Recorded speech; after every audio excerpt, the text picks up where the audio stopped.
Nebraska Preps Postgame with Damon Benning and Jacob Padilla. Welcome to another edition of Nebraska Preps Postgame. This is not Damon Benning. Unfortunately, he was not able to make it today. He's at home dealing with a sick kid situation. So you're stuck with me, Jacob Padilla, this week. I am not a radio professional like Damon is, so hoping to just kind of steer this thing in the right direction. Fortunately, got a great producer today, Sasha filling in for Pat.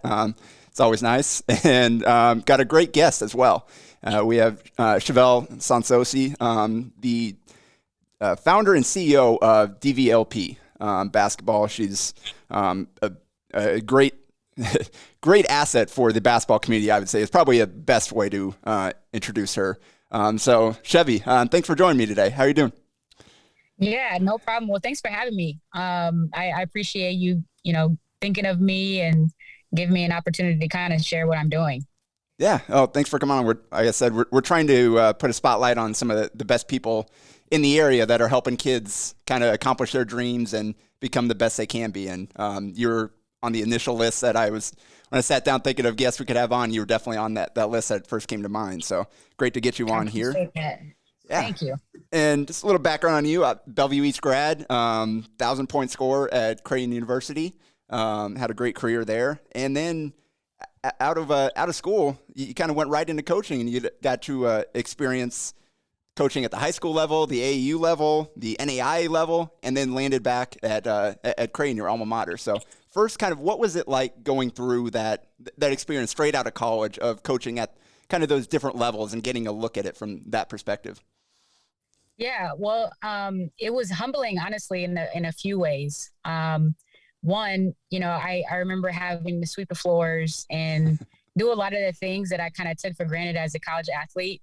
And the experience kind of gave me a lot more appreciation for a lot of the people that are involved in just a team. So it was cool to kind of go back to the high school level and look at just how different teams prep, what the cultures are, the different cultures are like. I would say one of the best things for me, I would say one of the best things for me was easily coaching at the NAIA level. Not you obviously, but people don't recognize how talented that level of basketball is.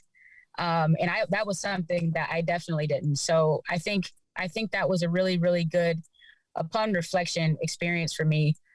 Just because obviously I'm trying to help kids today. And I think there's a lot of confusion of levels of play and how it correlates to success. So I think that experience, all those different levels, definitely helps, my perspective of how I'm trying to help kids today. Yeah, and spent a year at Midland, and that's actually my brother's a junior at Midland right now, playing basketball there. Oh, so okay. I've gotten my brother Jordan. I've gotten a chance to see a lot of NAIA basketball, some men's and women's, a little bit out there, just being out there seeing his games and stuff. So you're absolutely right. That is a really high level of basketball. You can find it anywhere. NAIA, Division II, Division I, the best of the best is really good at each level. So it's an excellent point you made. And after that, you got a chance to go back to your alma mater and spent, 7 seasons, was it, at Creighton? Yep, 7 seasons. So I was back there in 2013 was my first year. And it was freaking awesome. I think I just super lucked out because I got there right when we went to the Big East. So I was there when we first had our, first flights to New York and all these big cities. And it was a lot different than the bus rides to Evansville and Terre Haute, Indiana. So I thought it was a really, really cool experience. And it went by really fast. Met a lot of people. Creighton is obviously an amazing place to work. So it was a really, really cool experience and just being back to where I came from. Yeah. And I'm Creighton alum as well. And graduated in 2015, and I covered the men's basketball team primarily, but I also did a little bit covering the women's team, and it was pretty cool being around Jim Flannagan and seeing some of the stuff that he did. How did that time shape you as a coach and as a developer of young basketball players? Hmm. Well, the first thing that jumps out to my mind is working for Flan. It'll teach you a lot, just because I think he does an excellent job of not being a micromanager. He puts a lot, of trust and faith in that the kids and the coaches are going to do their jobs, and he doesn't have to hover over you and make sure you're doing things right. And I had not experienced a lot of that. In the past, as far as bosses, except Matt Fritchie, just in case he listens to this, he wasn't a micromanager either. But yeah, I think it's easy as a person who's kind of managing people. It's easy to get a little too maybe carried away with, I guess, just watching over and not having faith in the people that you kind of hire and recruit. And I think he did a great job of that. So that is definitely something that I want to take and that I feel like I've taken from him. So Flan is the man. So that was one of the biggest reasons why it was difficult to leave Creighton. Yeah. But yeah, he's a fun person to work for, super laid back and really good at his job. Yeah. And kind of scanning your bio page, and I know being a college coach was what you listed as your career aspiration, and you got a chance to do that. Where did this idea, or when did this kind of idea for DVLP kind of first come along, and what was that process of going through, coming up with this and deciding to take that leap of faith and leaving Creighton to go full time with this? Yeah, good question. So it's funny because I had the thought in my mind, I would say in year 3 at Creighton. I had gone to recruit a kid that was a local kid. She played in one of the OPS schools. And I was really, really excited to see her freshman year. So my very, very first year at Creighton. So that third year, I see her again. She's a junior. That kid completely, plateaued. She just never got better. And it was just unfortunate to see such a talented and gifted kid not, reach her potential. And I felt like, it made me think a lot about what I was doing, as far as I was helping a lot of kids. And I felt like I felt, pretty fulfilled in what I was doing at Creighton. But the reality was that there's a lot of kids that we recruited and that we were able to coach who had a great corner when they were growing up, and they had great people around them to put them in situations to get to where they were. And I just didn't feel like that's a situation for everybody. And it's not that I think I'm going to save the world with Develop, but I do feel like if I can help a few kids, I'll be really happy with that. So, once I recognized that year 3, I tried to do a couple things with the NCAA. It makes things really difficult. Recruiting rules, people kind of take advantage of them. So every single time something happens, they restrict you a lot more. So it got to the point where I wasn't really able to do much. We were able to do some coach clinics, some local coaching clinics for free and that kind of thing. But when it came to what I really, really wanted to do to help kids, I wasn't able to do that just because there were a lot of restrictions with the recruiting rules with the NCAA. So fast forward 4 years down the line, I have my daughter, and we're in the Big East, obviously. So the travel was kind of crazy for the weekends. And it was just one of those things where when I was pregnant, I was like, I'll be fine. And I had her, and it was like, I don't want to be away from her ever. So Flan, being the best boss ever, let me take her just about every road trip from that season. And I just recognized that wasn't going to be realistic for every single year. So between that and being tugged at trying to help younger kids, it was kind of a reality to that it was time to pull the plug. Yeah. And that perspective you're talking about, wanting to help kids, that's why Damon and I thought it was important to do this series and to talk to people like you that are out doing that and helping improve the game and giving these kids a better chance. So tell me a little bit more about Develop Basketball and kind of what your whole program is, what you guys do over there. Yeah. So essentially, it's a platform to educate kids and train them, especially ones who are driven and want to play at the college level.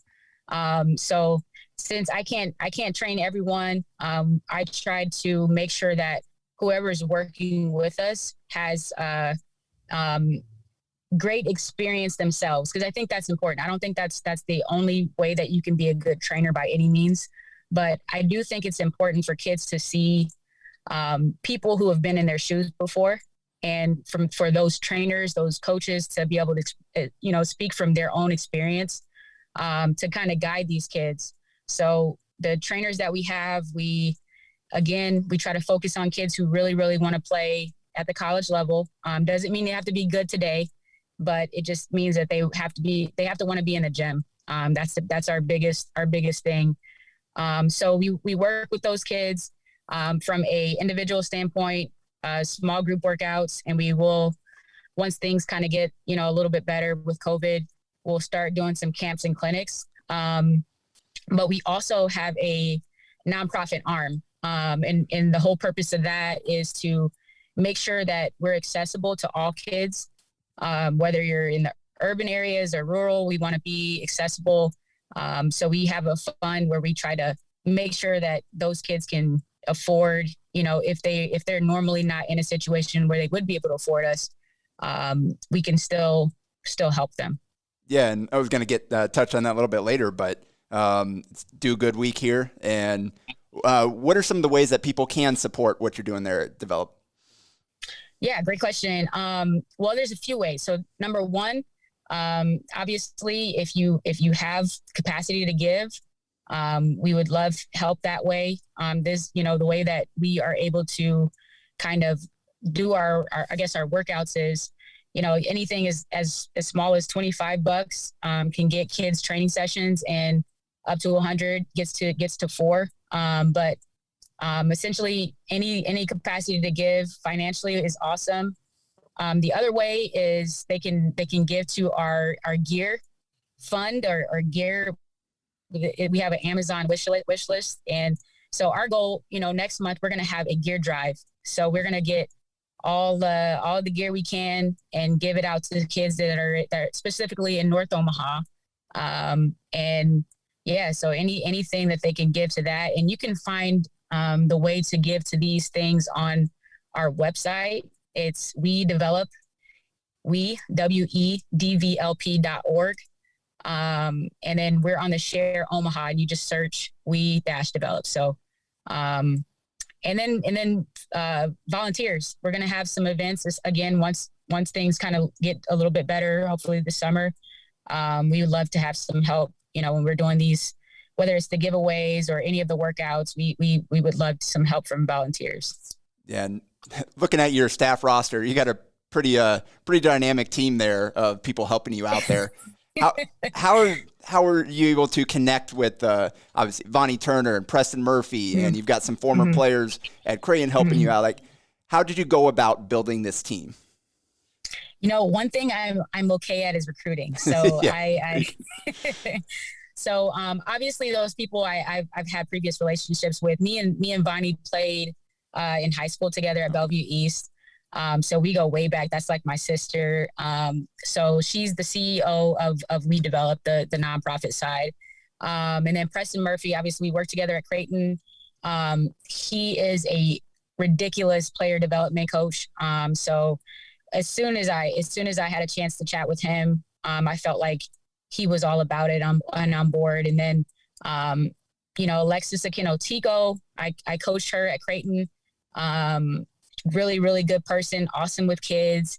There are just a lot of really good people who love basketball and want and understand the impact that it had on them. So when speaking to them, I can hear it in their hearts, I guess, that's what they want to do. They want to give back. And Megan Nyworth, was my old college teammate. She's helping, and Samantha Shuett also is helping. So I'm just trying to recruit as many people, smart people as I can around me to make sure that this thing goes. It's always a good plan. Talking to some people I know around the program, sounds like for you personally, kind of a big part of the way you went about your business was really building up the mental side with players and helping them battle through adversity. How important is that to developing players? Like, obviously, skill development is important, but the mental side of it as well. Oh yeah, that's an excellent question. It's everything. I mean, it's not. It can be everything, but it's a lot. Like, it's huge. I think that a lot of kids think that they're going to get better by spending hours and hours in the gym, and I think there's good to that, but you have to mentally prepare yourself, and you have to have confidence. And I think confidence can make a great player okay if they don't have it. And what we try to do, we try to build confidence, and we try to preach reps and all that. But I think that today in youth sports, I just as a outsider, or even when I was at Creighton still just observing, it feels like there's a lot more pressure on youth basketball than there ever was. You got the baller TV, you're constantly getting filmed, and you got social media. There's so many pressures that I didn't have to deal with as a player growing up, that I think confidence is probably one of the biggest reasons why a lot of kids are maybe suffering a little bit more than maybe we did when we were growing up. So the mentality aspect and trying to get the kids to talk positively to themselves, there's goals that we have as coaches and adults, to try to create a different environment than maybe they have elsewhere. Yeah. And I know one player that you worked with, that's kind of a perfect example of hard work and becoming a self-made player, is Jaylen Agnew, who started redshirt first year at Creighton, turned into the Big East Player of the Year and a WNBA player. Now she's helping you with some stuff as well. Can you tell me a little bit about how Jaylen was able to become the player she was? Obviously, you were there kind of helping her along and seeing it from start to finish there. Yeah, well, Jaylen has, first of all, one of the best approaches ever as an athlete. As a coach, you hope a couple things. You hope that the kid has the hunger and will go do stuff on their own to make sure that they're, keeping up with whatever we're trying to improve on. But I think her mentality, she's a perfectionist. She was really hard on herself, but I think that she just did a really, really good job of holding herself accountable and making sure she was in the gym and being, she would be the one that would initiate a lot of the workouts. So I felt like her development was a natural thing for her, just because that's the mentality she had. She just wanted to make sure she was doing things day by day. And it was really, really, I guess, I don't want to say it was easy, but it was easier to help her progression because she was wanting to be in the gym. And that's kind of why I'm like, if I'm going to do this, I need to make sure I'm working with kids who want to be in there. So with Jaylen, she just, obviously she was blessed with the ability to move well. She's got really good size. She can jump, all those things that help her, with her physically, but she just had a good mentality. She was really hard on herself, like I said, but from a development standpoint, she had a really good mentality. So it ended up paying off. Yeah. And that so often that's kind of one of the common traits of the players that do end up becoming very best is that mentality and obviously the work ethic, but just the way you go about it too. That's so important, where you can work hard, but you have to understand the way to work hard. And I think 100%. That's why it's so important to have people like you and others like yourself in the community guiding these players. We can probably kind of wrap up here pretty quick, let you get off. I know you've got to get in the gym here, but I just wanted to kind of end here on what's your, obviously you've seen it at all the levels. What's your best advice for players that do want to play in college, whether that's NAIA, whether it's Division II, Division I, all levels? Because you've obviously, you've seen it from both the player and the coach side. Yeah. So I was talking to, I had a chance to, I have the podcast, and we had Phil Beckner on. He trains Damian Lillard, who plays for Portland. And I asked him this question, and he said something to the effect of, I don't want to mess it up. Essentially, you have to want to be in the gym. You have to, and so you have to surround yourself with people who are going to motivate you. So essentially building your corner with people who are going to push you is probably the best advice. Find yourself a mentor. He talked about, getting on Twitter. If you have somebody that you respect and you want to get, workouts with, or a coach or whoever, but find a mentor and keep yourself around people who are going to tell you the truth. I think that this is just me being honest. I think there's a lot of people who tell kids what they want to hear. And it's tough because there's a lot of young, talented kids who are told they've arrived. And then they're shocked when everyone catches up with them by the time that sophomore, junior, senior year hits. So I think it's important to have people around you that are going to tell you the truth and want the truth.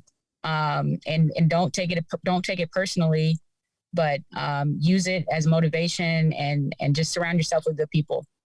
Yeah, that's really good stuff. And as someone, I coach at the AAU level. I'm an advocate for all kids in Nebraska, looking to get kids recruited. And that is such important stuff. You talked about it's every level of basketball is so good, and being open and willing to listen to people that know what they're talking about, being willing to listen to coaches at all levels, because you never know what that's going to lead to. You could, right. You don't want to kind of not respond to like an NAIA coach or whatever. You're like, oh, I'm D1 right off the bat. You never know what's going to happen down the road. Talking to that coach could end up kind of helping you. Oh, they could talk to their coaches at the Division II level, who could talk to their friends at the Division I level. Like, hey, here's this kid that thinks got some talent. So I think that's 100%. So important. Yeah. Yeah.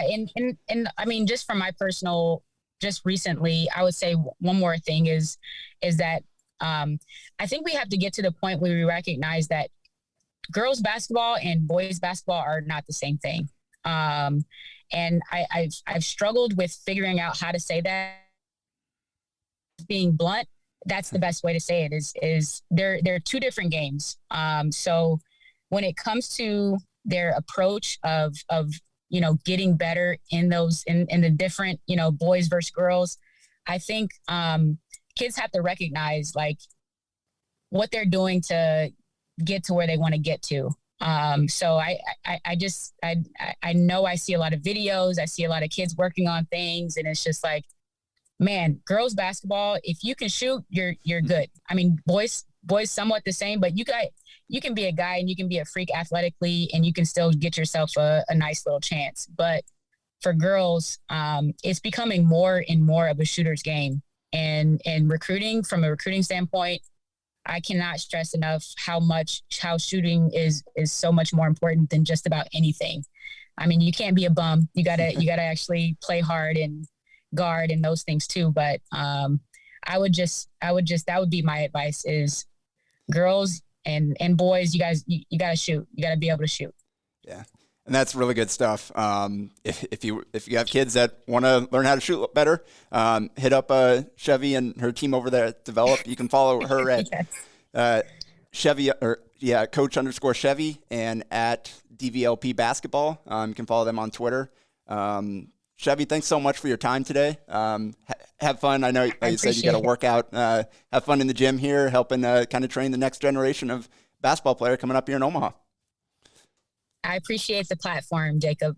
Yeah. So fun conversation. Hopefully we'll be back next week. Hopefully Damon will be back. Hopefully we'll be able to set up another great guest. I'm really enjoying this series, and I hope you are as well. So stay tuned to Nebraska Preps Postgame. We got plenty more coming.